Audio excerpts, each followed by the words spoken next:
हम लक्ष्मी चौधरी अहाँ सब गोटे के प्रणाम करे छी। आइ हम एकटा गौरी पूजा के गीत गाबि रहल छी। गीत नीक लागत तऽ गीत के अधिक से अधिक शेयर करब और लाइक सब्सक्राइब करब। धन्यवाद। गौरी पूजू जनक दुलारी, जनक भवन में गौरी पूजू जनक दुलारी, जनक भवन में जनक भवन में रघुनंदन जी के संग में, जनक भवन में रघुनंदन जी के संग में गौरी पूजू जनक दुलारी, जनक भवन में। गंगा चलियो जमुना चलियो, गंगा चलियो जमुना चलियो, अछिन जल लबियो छाना में, अछिन जल लबियो छाना में। गौरी पूजा चलली जानकी, जनक भवन में। लाल पटोड़ कुसुम पटोड़, लाल पटोड़ कुसुम पटोड़, पियर अनियो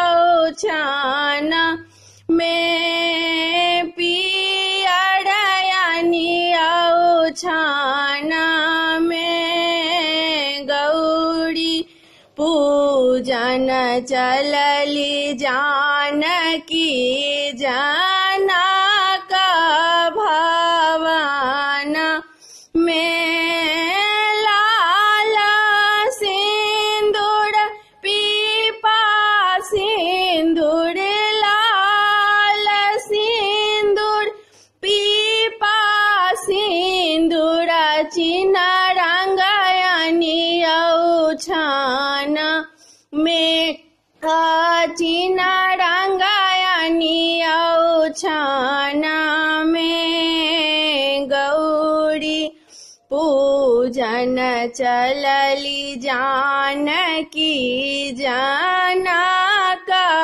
भवन में। अड़हुल फूल कुसुम रंग फूल, अड़हुल फूल कुसुम रंग फूल, गुलाब आनु छाना में, गुलाब लबियो छाना में। गौरी पूजू जनक दुलारी, जनक भवन में। नवेद लबियो धूप अनियो, नवेद लबियो धूप अनियो, दीप आनु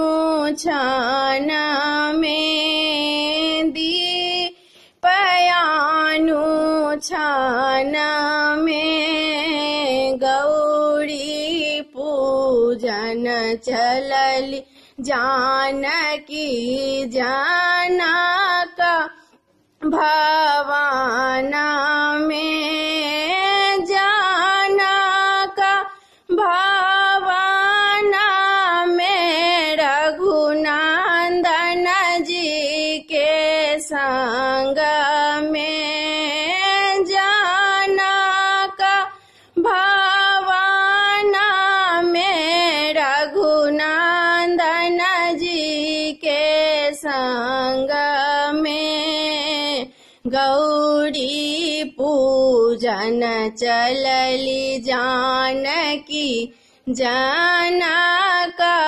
भावना में गौरी पूजन चलली जानकी जनक भावना में। धन्यवाद।